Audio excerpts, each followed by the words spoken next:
అందరికీ నమస్కారం. ఈరోజు మీ అందరికీ నేను వినిపించబోయే కథ విలువ. రచయిత డాక్టర్ రాచర్ల రాధాకృష్ణ గారు. ఇక కథలోకి వెళితే, న్యూయార్క్ నగరంలో ఒక అధునాతనమైన అపార్ట్మెంటు. ప్రీతి అప్పుడే చేతి నిండా ప్యాకెట్లతో వచ్చి కాలింగ్ బెల్ నొక్కింది. తలుపు తెరుచుకుంది. లోపల నుంచి మాలతి వచ్చింది. ఏమిటమ్మా, పొద్దుననగా వెళ్ళావు?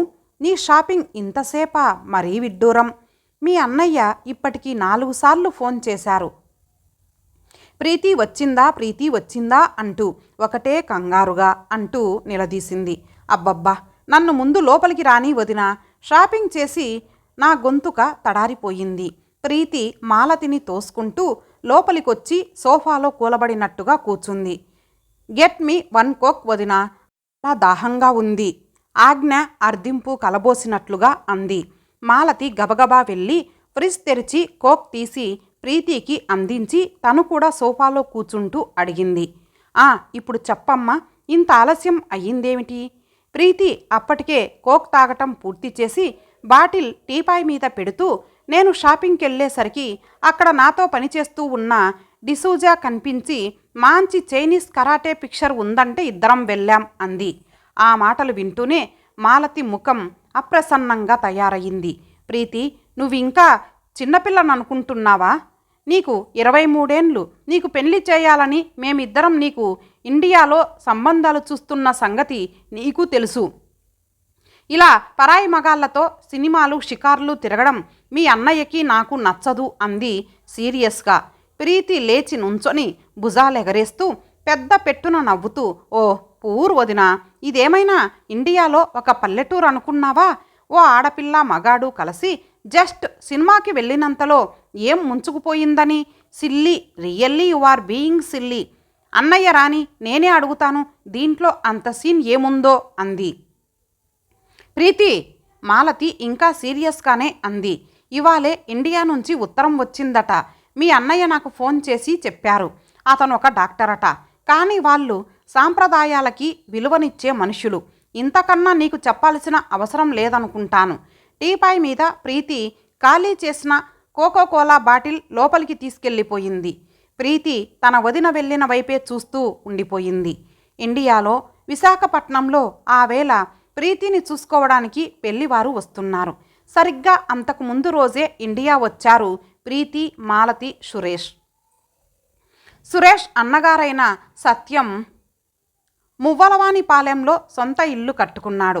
2 గదులు, హాలు, చిన్న వంటగది. ఇది ఇల్లు. ఇల్లంతా పొందికగా శుభ్రంగా ఉంచారు. ప్రీతి పెద్దవదిన లక్ష్మి కాస్త సనాతన ఆచారాలు కలది. ఆడబడుచుకి తన ఎర్రపట్టు చీర కట్టబెట్టి వాలుజడ వేసి కనకాంబరాలు పెడదామనుకుంది. కానీ ప్రీతి వాటన్నిటినీ తిరస్కరిస్తూ, నేను అలా గంగిరెద్దులా తయారవ్వలేను బాబోయ్, సింపుల్గా తయారవుతాను. నన్ను చేసుకునేవాడు నా పై మెరుగులు చూసి చేసుకుంటాడా వదినా అంది. నీ ఇష్టమమ్మా అనేసింది లక్ష్మి లోపలికి వెళ్ళిపోతూ. టైం 6:30 అవుతుంటే ట్యాక్సీ ఇంటి ముందు ఆగింది. తోడికోడళ్ళిద్దరూ వీధిలోకొచ్చారు. బిలబిలమంటూ ఎందరో దిగుతారని ఊహించిన వాళ్ళకి ఒక రకంగా ఆశ్చర్యం ఎదురయ్యింది. పెళ్లి కొడుకు సారథి, అతని తల్లి మంగమ్మగారు మాత్రమే దిగారు. అందులో నుంచి ఆ ఇద్దరిని సాదరంగా లోపలికి తీసుకువచ్చారు. ముందు అనుకున్నట్టుగానే పెద్ద ఆర్భాటాలేమీ లేవు. ప్రీతి లోపల నుంచి వచ్చింది. గులాబీ రంగు జార్జెట్ చీరతో, చెవులకు చిన్న ఒంటిముత్యం దుద్దులతో, తలంటు పోసుకున్న జుట్టుకి వదులుగా ఒక రిబ్బన్తో కట్టేసి సింపుల్గా తయారైన చూపరులని ఆకర్షించేలా ఉంది. సారథికి దగ్గరగా ఉన్న ఒక కుర్చీలో కూర్చుంది. ఎదురుగా కూర్చున్న సారథిని చూస్తూ, మీరేనా డాక్టర్ సారథి అంది. అవును, మీ పేరు ప్రీతి కదూ సారథి అన్నాడు నవ్వుతూ. అది సరే, మీ పండ్లు ఇలా ఎత్తుగా అసహ్యంగా ఉన్నాయి కదా. మీరొక డాక్టర్ అయి ఉండి ఆ సంగతి ఇన్నాళ్ళు నిర్లక్ష్యం చేశారేం అంది. సారథి అవమానంతో ఏం మాట్లాడకుండా ఉండిపోయాడు. సత్యం, సురేష్లిద్దరూ ఈ హఠాత్ పరిణామానికి ఒక్క క్షణం అవాక్కయ్యారు. మొదట తేరుకున్నది సత్యం. ప్రీతి బిగ్గరగా అరిచాడు. నీకు ఒంటి మీద తెలివి ఉండే మాట్లాడుతున్నావా? మన ఇంటికి పెళ్లిచూపలకని వచ్చిన ఒక మర్యాదస్తులని పట్టుకొని ఇలా అవమానించడానికి నీకు సిగ్గులేదు అన్నాడు కుర్చీలోంచి లేచి ప్రీతి దగ్గరగా వచ్చి.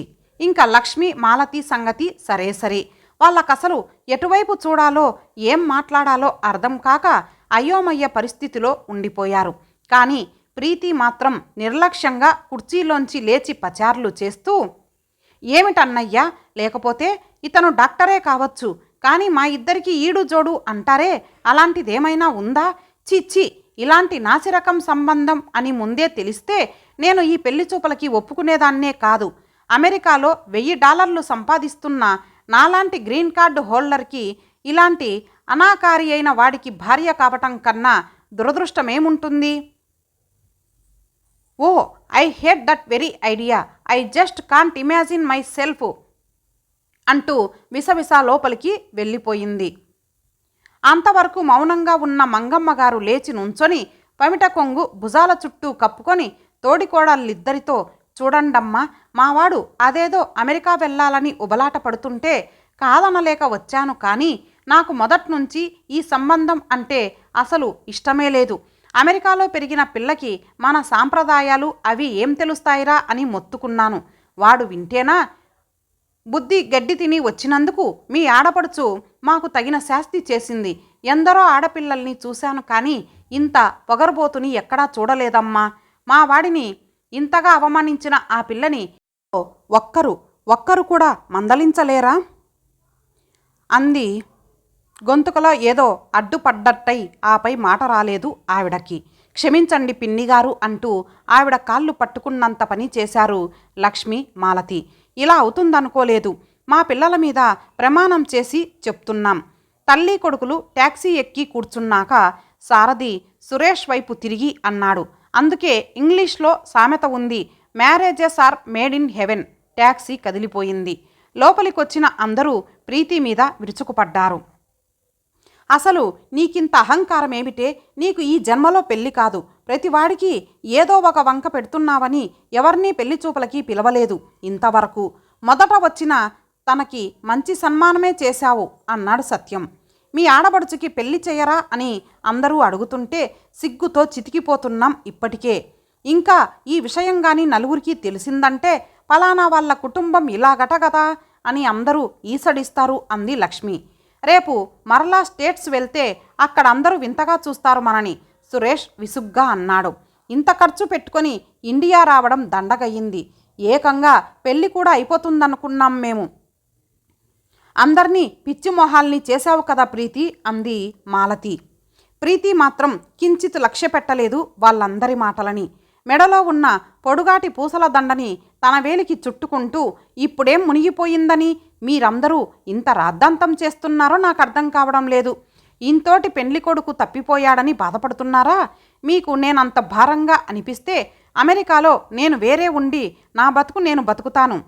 నిన్నింకా భగవంతుడే కాపాడాలి అన్నాడు పరమ ఆస్తికుడైన సత్యం హాల్లో గోడకి తగిలించి ఉన్న శ్రీ వెంకటేశ్వర స్వామి పటం వైపు చూపిస్తూ. సంవత్సరం ఇట్టే తిరిగిపోయింది. అన్నట్టుగానే ప్రీతి వేరే అపార్ట్మెంటుకి అద్దెకు తీసుకొని ఉంటోంది అమెరికాలో. ఆ రోజు సండే, వర్కుకి వెళ్ళనక్కర్లేదు. గంటసేపు హాయిగా టబ్బు బాతు చేసి టవల్తో తుడుచుకుంటూ హౌస్ కోట్ వేసుకొని బయటికొచ్చింది. డ్రెస్సింగ్ టేబుల్ దగ్గర కూర్చొని పౌడర్ వేసుకుంటూ ఉంటే నగ్నంగా ఉన్న వక్షం మీద ఎడమవైపు ఒక తెల్లటి మచ్చ అద్దంలో స్పష్టంగా కనిపించింది. పరీక్షగా మళ్ళీ చూసింది. అవును, నిజంగా రూపాయి కాసంత సైజులో ఉన్న ఈ తెల్ల మచ్చను తను ఇన్నాళ్ళు గమనించనే లేదు. ఎంత అసహ్యంగా ఉంది ఈ మచ్చ! తను కాస్త చామనఛాయ కాబట్టి తెల్ల మచ్చ ఖచ్చితంగా తెలుస్తోంది. గబగబా డ్రెస్ చేసుకొని కారులో బయలుదేరింది. 15 మైళ్ళ దూరంలో ఉన్న డెర్మటాలజిస్ట్ క్లినిక్కి చేరింది. డాక్టర్ ఫ్రాన్సిస్ అన్ని పరీక్షలు చేసి చివరికి చేతులు కడుక్కుంటూ, మిస్, మీకు లెప్రసీ జబ్బు ఉంది అన్నాడు. ఆ మాట వింటూనే స్థానువులా ఉండిపోయింది ప్రీతి. ప్రీతి ముఖంలో వచ్చిన మార్పుని గమనించిన డాక్టర్ ఫ్రాన్సిస్ అన్నాడు, దీంట్లో అంత వర్రీ అవ్వాల్సిందేమీ లేదు మిస్. ఒకప్పుడు లెప్రసీకి ట్రీట్మెంట్ లేదు, కానీ ఇప్పుడు అది క్యూరబుల్. 1 ఏడాది లోపల మీకు నయం అయిపోతుంది. కాకపోతే మీరు ఇండియన్ కాబట్టి మీ ఇండియా వెళ్తే మీకు కాస్త చేంజ్ ఉంటుంది అంటూ మందులు రాసిచ్చాడు. కారులో కూర్చున్న ప్రీతి మనసులో లేదు. ఆమె మెదడు మొద్దుబారినట్టయింది. తనకు కుష్ఠరోగమా? అసలు ఆ మాటే భరించలేనట్టుగా ఉంది. ఇది తెలిస్తే తన అన్నలు వదినలు దగ్గరకు రానిస్తారా? అసలు సమాజంలో ఎంత చిన్నతనం, న్యూనత! కారుని సురేష్ అపార్ట్మెంట్ వైపు పోనిచ్చింది. ఆ రోజు ఆదివారం కావటం వల్ల సురేష్, మాలతి వీసీఆర్లో ఏదో క్యాసెట్ పెట్టుకొని చూస్తున్నారు. అన్నయ్య, వదిన అంటూ బోరున ఏడుస్తూ లోపలికొచ్చింది ప్రీతి. ఆమె ఈ మధ్య ఆ ఇంటికొచ్చి 6 నెలలయ్యింది. అప్పుడప్పుడు ఫోన్లో మాట్లాడుతోంది. అలాంటిది రావడమే ఏడుపుతో వచ్చిన ప్రీతికి ఏమయ్యింది అర్థం కాలేదు ఆ ఇద్దరికి. టీవీ టక్మని ఆపేసి వచ్చి ప్రీతి దగ్గరగా కూర్చుంటూ అడిగాడు. ఏమిటమ్మా, ఏమయ్యింది అంటూ పక్కనే నుంచొని ఆదుర్దాగా చూస్తోంది మాలతి. ప్రీతి తల ఎత్తి దీనంగా అన్నయ్య ముఖంలోకి చూసింది. నాకు కుష్ఠరోగమట అన్నయ్య. నన్ను ముట్టుకోకండి. నా దగ్గరకొస్తే ఆ అంటురోగం మీకు వస్తుంది. భగవంతుడా, నాకు చచ్చిపోవాలని ఉంది. అసలు ఈ మాయరోగం వచ్చాక నేను బతికి లాభమేమిటి? ఏడుపు ప్రీతి మాటలను మింగేసింది. ఏమిటి ప్రీతి, అసలు నీకు కుష్ఠరోగం రావడమేమిటి? ఎవరు చెప్పారు అలా అని అంటూ లాలనగా అడిగింది మాలతి. ఎవరు చెప్పడమేమిటి వదిన?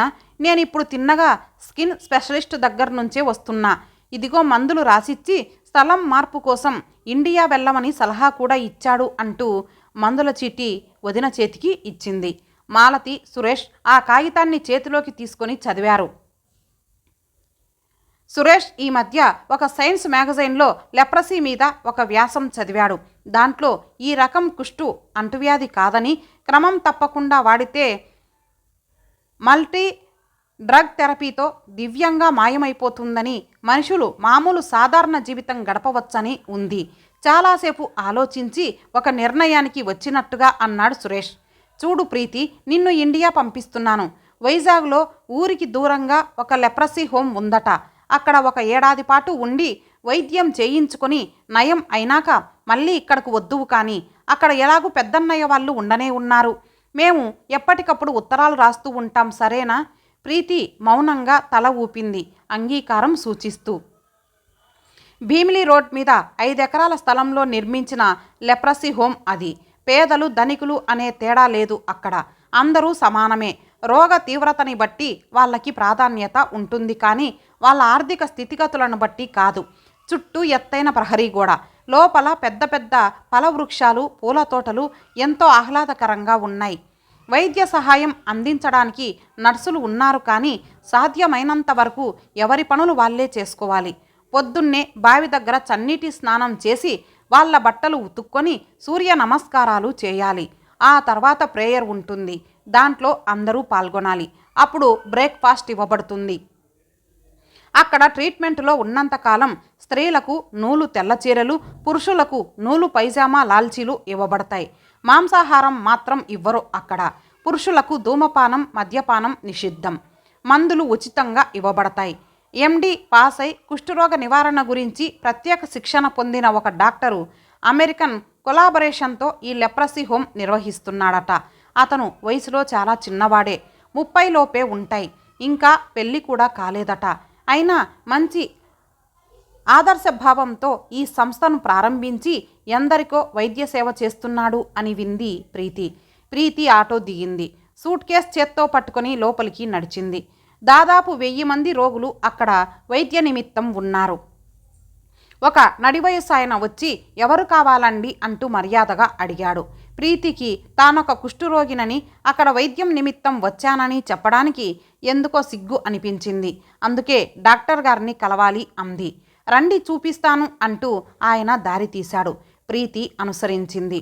డాక్టర్ అనబడే ఆయన చాలా సింపుల్గా ఉన్నాడు. ముఖం మాత్రం పోల్చుకోలేకపోయింది ప్రీతి. ఎందుకంటే ఆయన ముఖానికి డాక్టర్లు వాడే మాస్క్ ఉంది. ఒక్క కళ్ళు తప్ప ముక్కు, మూతి కనబడటం లేదు. నమస్కారం డాక్టర్ గారు అంది ప్రీతి. కూర్చోండి అంటూ కుర్చీ చూపించాడు డాక్టరు. ఏం పని మీద వచ్చారు? భలేగా ఉంది మీ ప్రశ్న. ఇది లెప్రసీ హోమ్ కదా, దీనికి వచ్చే వాళ్ళు జబ్బు నయం చేసుకోవడానికే కదా వస్తారు. ఎదురు ప్రశ్న వేసింది ప్రీతి. మీరు పొరబడుతున్నారు. ఇక్కడికి వచ్చే వాళ్ళందరూ జబ్బు గురించే రారు. కొందరు విరాళం ఇవ్వడానికి కూడా వస్తుంటారు. మిమ్మల్ని చూస్తే ధనవంతుల అమ్మాయిలాగున్నారు, అందుకని. నాకంతటి అదృష్టం లేదు. నాకు లెప్రసీ అని అమెరికన్ డాక్టర్ ఒక ఆయన చెప్పారు. నేను మీ వైద్యం కోసమే ఇక్కడికొచ్చాను. ఆ పైన గొంతు గద్గదమైపోయి కళ్ళమ్మట నీళ్లు వచ్చాయి ప్రీతికి. మిమ్మల్ని పరీక్ష చేయాలి అంటూ లేచాడు కుర్చీలోంచి డాక్టరు. ప్రీతి అక్కడికొచ్చి సంవత్సరం కావస్తోంది. మొదట్లో ఉదయమే బావి దగ్గర స్నానం చేయడం, తన బట్టలు ఉతుక్కోవడం, సూర్య నమస్కారాలు చేయడం ఇవన్నీ కష్టంగా అనిపించాయి. కానీ రాను రాను అలవాటైపోయి అది ఒక దినచర్యగా మారిపోయింది. తన ఛాతీ మీద మచ్చ మాయం అయిపోయి 6 నెలలైంది. కానీ డాక్టర్ గారు మాత్రం ఇంకా వైద్యం పూర్తి కావడానికి కొంత గడువు ఉందని చెప్పారు. ఈ సంవత్సర కాలంలో ఊర్లో ఉన్న సత్యం అన్నయ్య కానీ వదిన కానీ తనను చూడటానికైనా రాలేదు.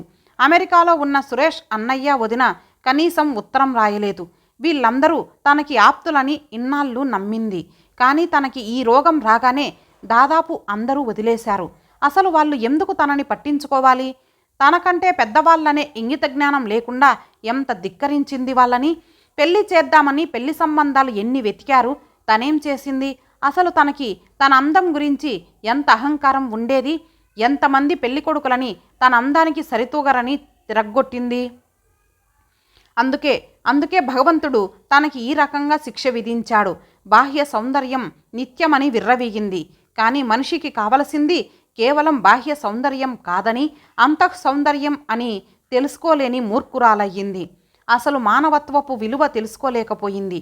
ఏమిటో పరధ్యానంలో పడ్డారు అన్న డాక్టర్ పలకరింపుతో ఆలోచనల్లోంచి బయటపడింది ప్రీతి.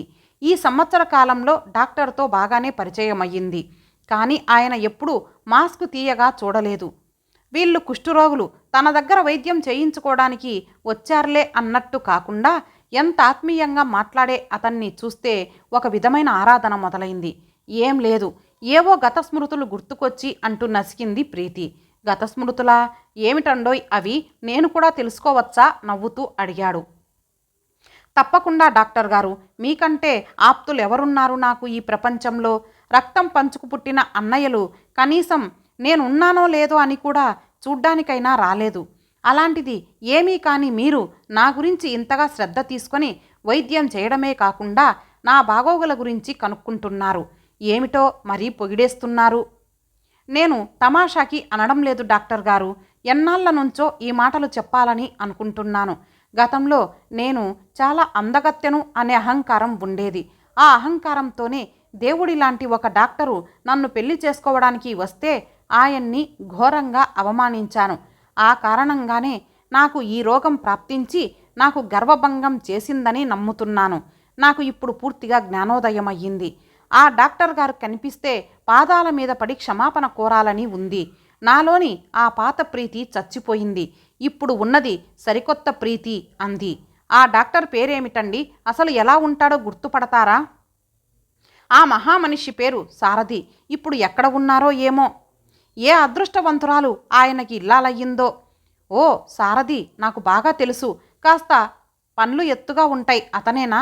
ప్లీజ్ అలా అనద్దు డాక్టర్ గారు. ఇంతకీ ఆయన మీకు తెలిస్తే నన్నొక్కసారి తీసుకెళ్లరు? మీ మేలు జన్మలో మర్చిపోను. ఓ, దానికేం భాగ్యం. తీరా ఆయన కనిపించాక మళ్ళీ మీలోని పాత అహంకారం తల ఎత్తదా? No, never. కేవలం ఆయన పాదాల మీద పడితే చాలు నా పాపం పరిహారం అయినట్టు భావిస్తాను అంది ప్రీతి. ప్రీతి మాటల్లో నిజాయితీని కనిపెట్టాడు డాక్టర్. ఇలా చూడండి అంటూ ముఖానికి ఉన్న మాస్కు తొలగించాడు డాక్టర్. తన కళ్ళను తానే నమ్మలేకపోయినట్టు విభ్రాంతితో చూడసాగింది ప్రీతి. ఎదురుగా ఉన్నది డాక్టర్ సారథి. అవును, ముమ్మూర్తులా అతనే. ఒకనాడు తనని చూడటానికని పెళ్లి చూపలకొచ్చి తన చేత ఘోరంగా అవమానింపబడ్డ సారథి. తనను ఇన్నాళ్ళు ఇంత ఆదరణగా ఆప్యాయంగా చూసి తన మహమ్మారి లాంటి జబ్బుకి వైద్యం చేసినది ఈ సారథి. అతను ఇతను ఒకరేనా? నిజంగా ఈ మాస్కు వల్ల తను ఆయనను గుర్తుపట్టలేదు. దైవం లాంటి ఈ వ్యక్తినేనా తను ఆనాడు అంత తీసిపారేసింది? నన్ను క్షమించండి డాక్టర్ గారు అంటూ సాక్షాత్తు సారథి పాదాల మీద పడిపోయింది. పశ్చాత్తాపంతో కాళ్ళు కడిగేస్తోంది ప్రీతి. నాకు నిజంగా పునర్జన్మనిచ్చారు డాక్టర్ గారు. అది సరే కానీ నీకు ఈ రోజుతో వైద్యం ముగుస్తుంది. ఇంకా మీ ఇంటికి వెళ్ళొచ్చు అన్నాడు సారథి. నిజంగానా? ప్రీతి నమ్మలేనట్టు చూస్తూ అంది. అయితే నాకు ఆ జబ్బు ఇక లేనట్టేనా? లేదు, ఇంకా భవిష్యత్తులో రాదు కూడా. ఇప్పటికైనా నన్ను భర్తగా స్వీకరించగలవా? నాకు అంత అదృష్టమా? ప్రీతి సిగ్గుపడింది. అది నా పూర్వజన్మ సుకృతం. అంతేకాదు, నేను ఇంకొకటి నిర్ణయించుకున్నాను. ఇంక నేను అమెరికా వెళ్ళదలుచుకోలేదు. ఇక్కడే ఉంటాను. ఇక్కడే ఉండి రోగులకు మీరు చేసే వైద్యంలో నా చేతనైన సాయం చేస్తాను. సారథి సంభ్రమంతో చూశాడు ప్రీతి వైపు.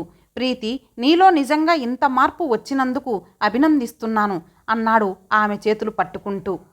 దానికి కారణం మీ సాంగత్యం, నా గొప్పతనం కాదు అంది ప్రీతి.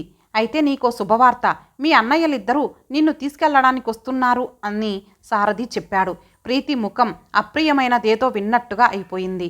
అన్నయ్యలా? ఇన్నాళ్ళు నా గురించి పట్టించుకొని వాళ్ళు ఇవాళ ఎందుకొస్తున్నట్టు? చాలా పొరబడుతున్నావు ప్రీతి. వాళ్ళు ఎప్పటికప్పుడు నీ గురించి కనుక్కుంటూ నాకు రాసిన ఉత్తరాలు ఇవిగో అంటూ ఒక ఉత్తరాల కట్ట ప్రీతికి అందించాడు. ప్రీతి వాటన్నిటినీ చూసింది. అన్నయ్యలు తనని గుర్తు పెట్టుకున్నందుకు చాలా ఆనందంగా అనిపించింది. అదుగో మాటల్లోనే వచ్చారు మీ వాళ్ళు అన్న సారథి మాటతో అటు చూసింది ప్రీతి. గేటు దగ్గర అన్నయ్యలు వదినలు నుంచొని ఉన్నారు నవ్వుతూ.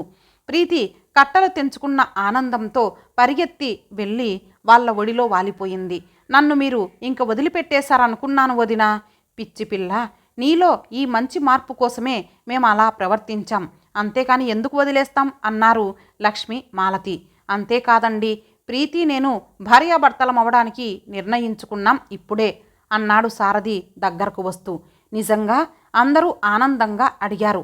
అమ్మ దొంగ, ఏమో అనుకున్నాం, గడుచుదానివే. సారథి కొంటెగా ప్రీతి వైపు చూశాడు. ప్రీతి సిగ్గుతో తల వంచుకుంది. ఇంతటితో ఈ కథ సమాప్తం. మరలా మరొక మంచి కథతో కలుద్దాం. అంతవరకు సెలవు. నమస్తే.